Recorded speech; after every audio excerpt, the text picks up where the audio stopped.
We're back to our video. My name is Brian, and today I'm going to play the game Deepseek versus Poe. And I remember that this game was, oh my god, it was so chaotic. So stay tuned, I guess. Let's okay, whatever. I just start right now. I've recorded this too many times to count. So E4. Poe is white. Deepseek is black. Okay, so E5 is put on the board. Symmetrical game. Whatever, I don't care. Knight to F3. Knight to C6. Bishop E5. Roy Lopez. Oh yeah, it's the Morphe defense. Bishop A6. Morphe defense. Bishop A4. Very principled stuff. And by the way, putting pressure on the pawn. Indirect pressure, I think. Maybe trading would be kind of good. I think I take. I don't know. I'm not a master at chess. Plays knight to f6. Castles. Bishop e7. The main line rule press. D3, preventing this now. I also have a short. Like, it'd be like. Take 7 is a real gambit. Or something like that. No, we can't take that. Just watch my short. I don't even remember what I said. So, this was played. D3, preventing takes. And then it plays D6, literally copying the moves. And C3, having the idea maybe to push D4 in the future. And castles. Black finding castles, Deepseek finding castles. Rook E1, developing the rook.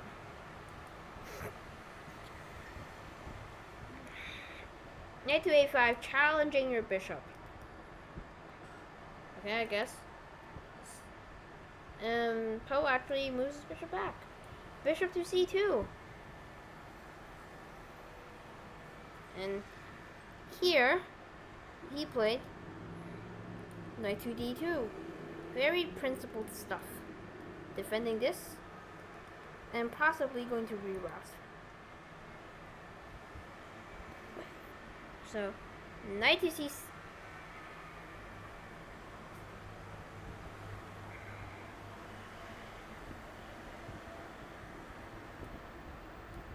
Wait, didn't even play a move. C5. Solidifying the center and preparing Knight C6. I just skipped the move. I'm such a doofus. So here, goes back.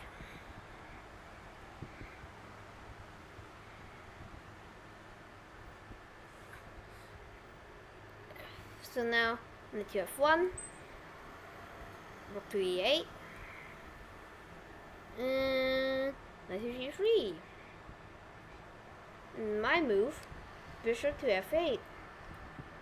Or reorganizing the bishop to defend E5 and support the bishop on G6. And maybe it's nothing cello. Indirectly defending this pawn. The knight is here. But you can just like move anywhere. So H3, H6, and the bishop is stuck. Only one square. But like, I guess you can still fan cello. This is a pretty normal thing. Preventing Knight G5 ideas and maintaining flexibility. And Bishop E3, completing development. I mean, kinda. Bishop to E6. And D4. The chaos is probably gonna start soon. So, get ready.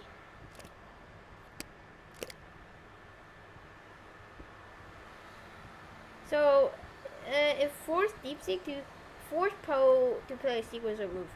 ED. CD, CD, and force Poe to play bishop to D4. Bishop takes D4. And yeah.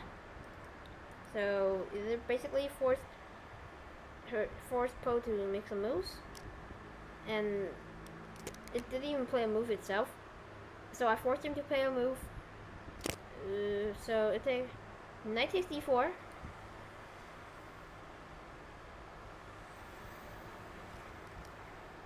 Knight takes c4.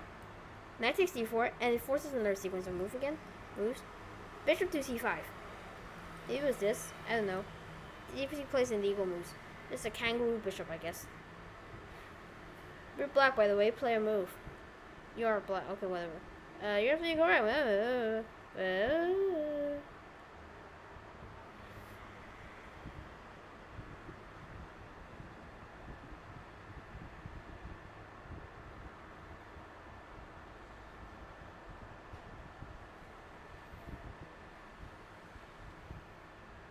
Okay, yeah, basically just...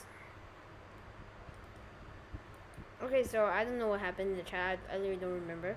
So now, knight to f5 is played. Bishop takes f6. He recommended bishop takes f6. Bishop takes f6. Sacrificing the bishop. Whatever, I don't know.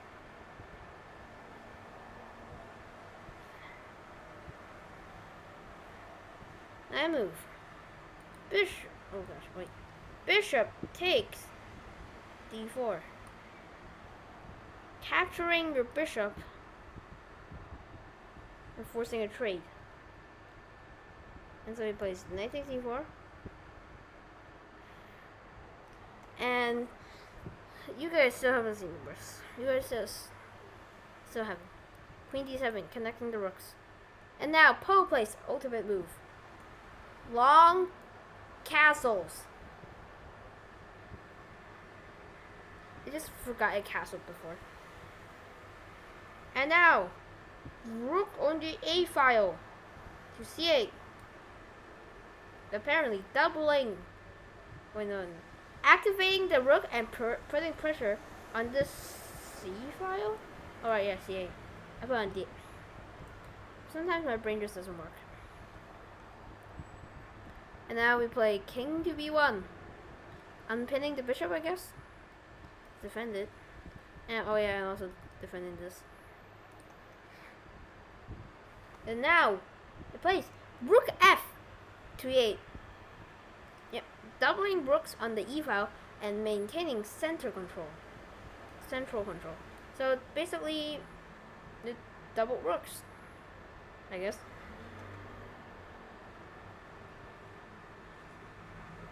F3 is played. F3 is on the board. Queen to F5. Queen to F5. Wait, no, is this F5? Yeah, Queen to F5. Pinning your knight on D4. Pinning your knight on D4 to the queen. Like, the queen was originally here, but whatever. Queen to F5, right? Queen to F5, yeah. Plays G4. Kangaroo pawn. My move. Queen to E6. Queen to E6. Retreating the queen to maintain pressure on E4 and D5. E4 and D5. By the way, you just acknowledge a knight was on D4, D4, and now you're hanging the queen. Whatever. But Poe doesn't care. It just plays H4. D5, striking the center. I think H5. I thought I took. Taking would be a discover attacks. D takes E4. Still hanging the queen, but opening the center while your king is exposed on the queen side. I mean, it's kind of losing a pawn here, but whatever. There's missing a pawn, you know. Knight takes E4, and no, this is actually eagle move. Knight takes E4. Why does white have it? Oh yeah, because it can still take. Trading knight to weaken your pawn structure and unleashing it. And now knight takes E4 again. Trading knight to weaken your pawn structure and unleash my bishops. Unleash my bishops. Wonder where the bishops come from. F takes e4. I mean, that's okay, but you're still down a queen. Down 3 points. Queen takes e4, check. Winning a pawn due to the pin on your d3 pawn.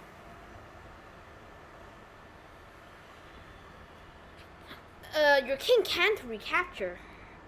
But now, Poe plays the ultimate move. Queen takes d4. And now there's main 2 in the board. I wonder where it is. Like, where's main 2? Where's main 2? Whatever. I can't see it. If you guys find it, then tell me, I guess.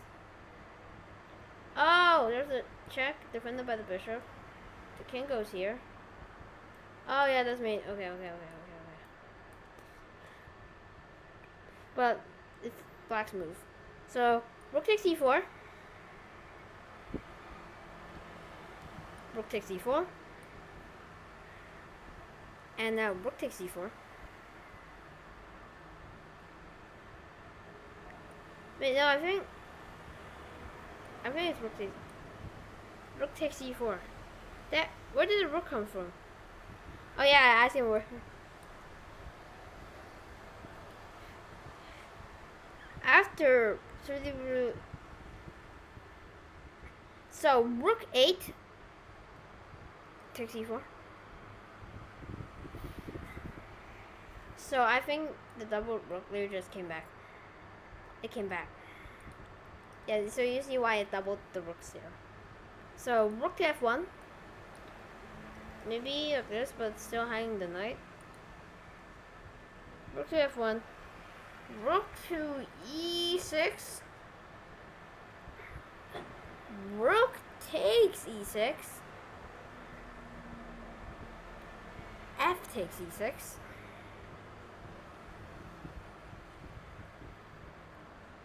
Rook takes f8 check.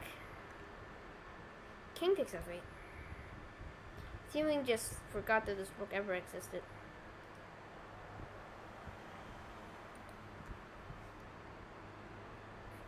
King to f2.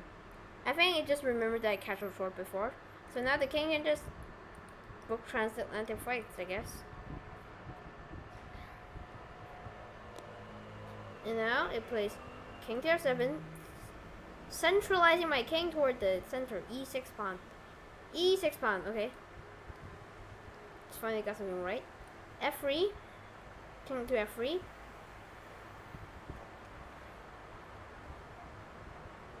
King to f6. Opposing kings and preparing king e5 or d6. King to e4, there you can't go here, haha. Blocking entry for the king. They can go here. But bishop to the, yeah. And by the way, the bishop just hang. It's just sitting there. g6! Breaking up your pawns and targeting h5. And it ignores. King to d5. G takes h5. King to d6.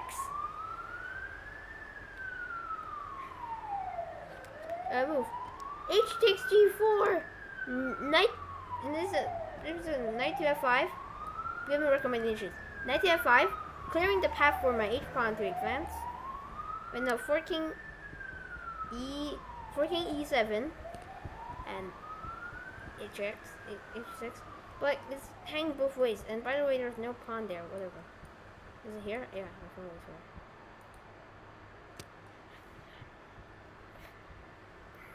Okay, this is a sharp race.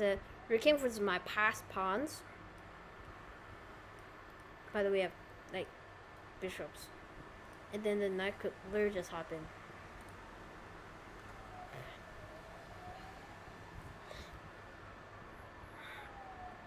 Okay, now we play king to c7, wandering the king. h5. Pushing the passed pawn. King takes b7. h4. King to c6.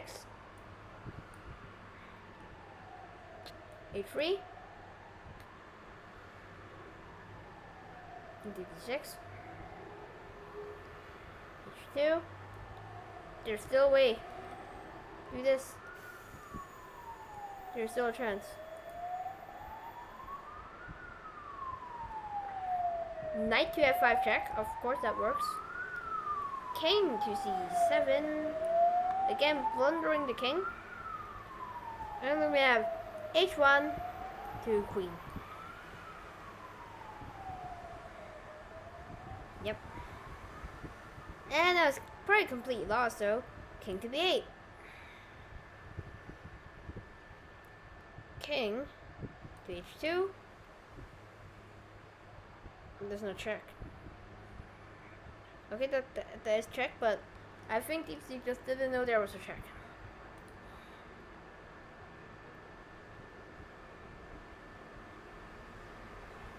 Plays king to c8. And then his move. Bishop to g5. Checkmate.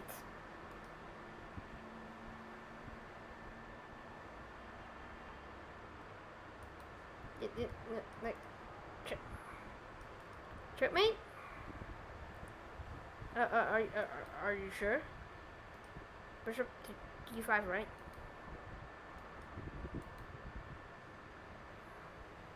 And I asked Poe, what's his checkmate? It told me, wow, you checkmated me. What? Congratulations on your win. So, apparently Poe thought this was checkmate. So, like, yeah, I don't even know. Like, okay, whatever. So, I'll see you guys next time then. Goodbye.